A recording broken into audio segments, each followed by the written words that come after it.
on now.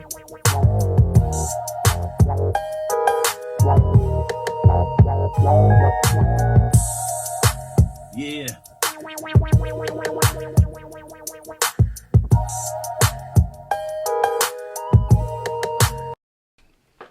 Hit that like and subscribe button and feel free to leave a comment below.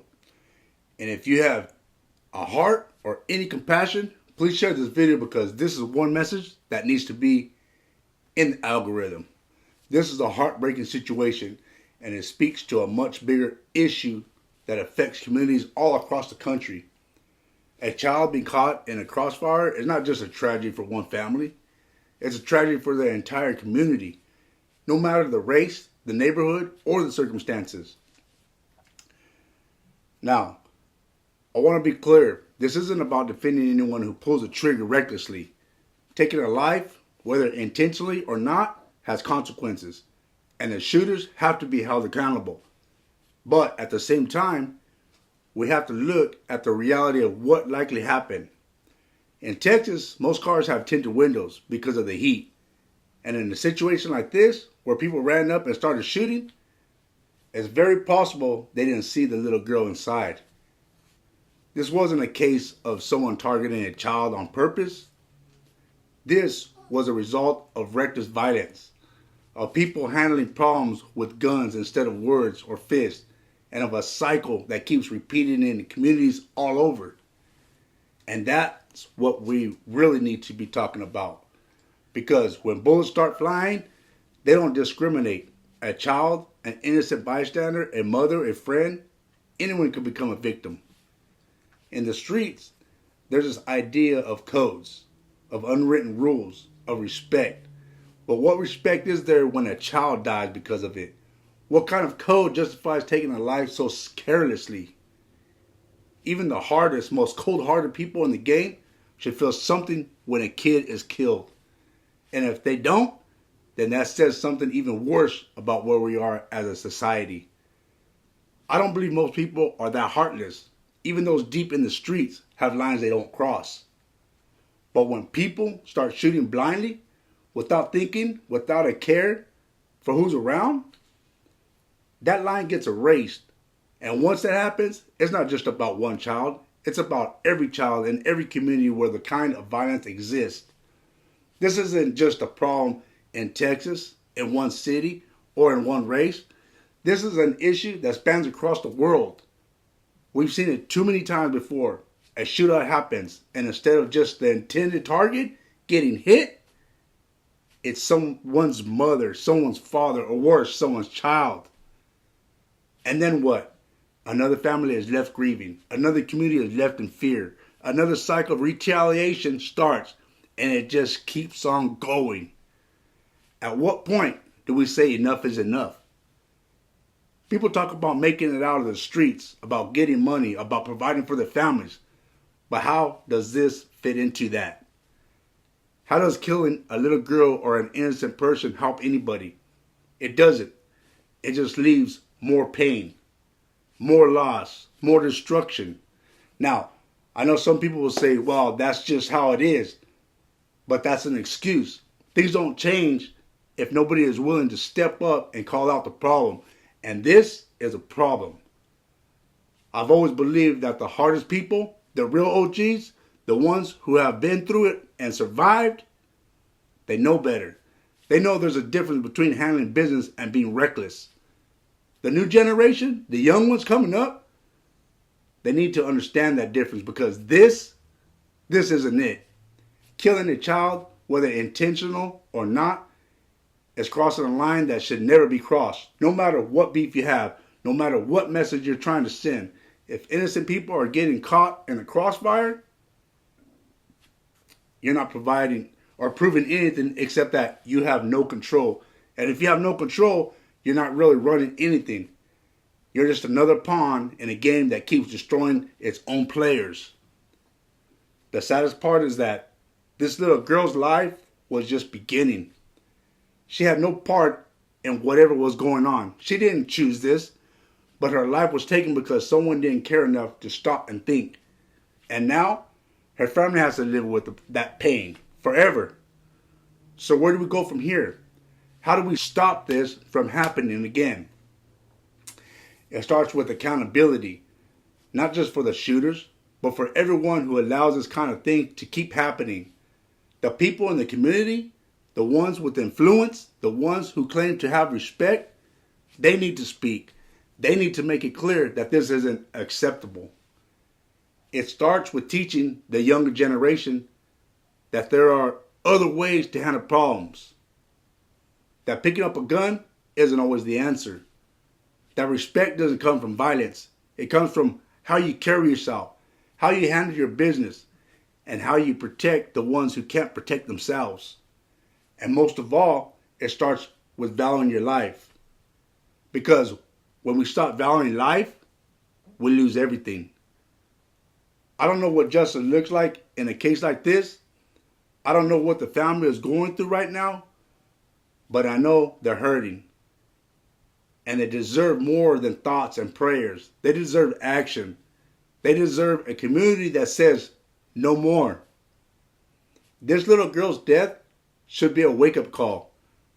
Not just for the people involved, but for everyone who thinks this kind of violence is normal. Because it's not. It never should be. If you're out there, if you're listening, if you're someone who's in that life, I just want you to ask yourself one thing.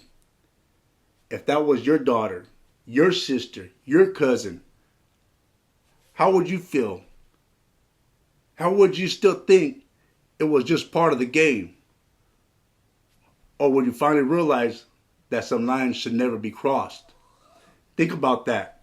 Because until people start thinking before they pull the trigger, we're going to keep losing the ones who don't deserve to be lost.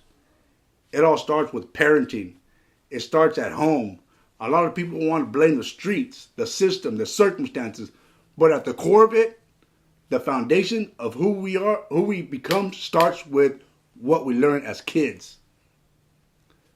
The values we're taught, the examples we see, the way we're raised to think about life, respect, and consequences. I know it's not always that simple. Some kids grow up in an environment where survival is a priority, not life lessons. Some parents are doing the best they can with what they have. But when the world outside their door is louder than their voice inside the house, it's hard to compete. But that doesn't mean parenting doesn't matter. It means it matters even more. When the child is raised without structure, without love, without discipline, they'll go looking for it elsewhere. And that's when the streets step in. That's when older homies, gang leaders, and those living that life become role models, whether they mean to or not. And that's why this conversation isn't just about parenting. It's about the people in the streets who have influence. There are a lot of OGs, a lot of shot callers, a lot of people who have been in the game long enough to know how it really works. They know the rules. They've been through the losses. They've seen their closest friends die. They've spent time locked up. And they've had enough years to understand that the streets don't love anybody. So why aren't more of them stepping up and saying something? Why aren't more of them telling the younger generation that shooting blindly, killing kids, and destroying their own communities is not what the game was supposed to be about? Some people still live by the old codes, where there were certain lines you didn't cross. Women and children were off limits. Innocent people were not part of the war. There was a level of discipline, a certain order, and while it was still a dangerous life, it wasn't completely reckless. But today, a lot of that is gone. The new generation doesn't have that same guidance, that same structure. They're moving off emotions, off clout, off momentarily respect that disappears as fast as a social media post.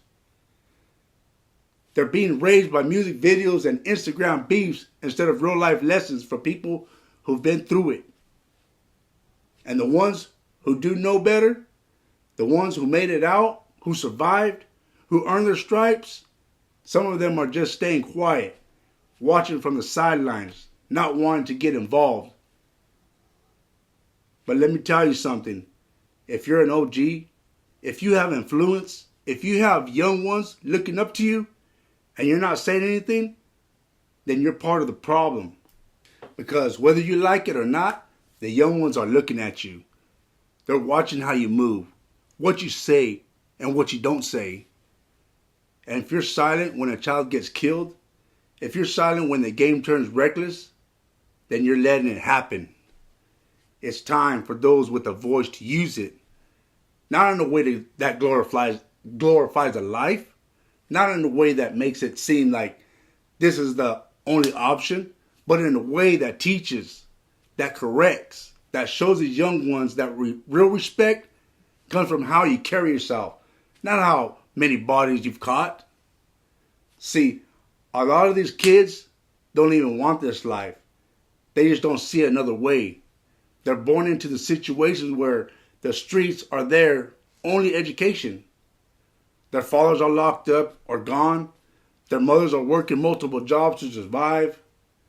The only people around them showing any type of power or success are the ones in the streets. So they follow that. But imagine if the people they looked up to told them something different. Imagine if the gang leaders, the ones with influence, the ones these kids idolize said, nah, we don't shoot at random people. Nah, we don't bring that energy around innocent kids. Nah, we don't destroy our own community. Imagine if they were taught that being a man isn't about pulling the trigger. It's about standing for something bigger. I know some people don't want to hear this. Some people think that that's just the way it is.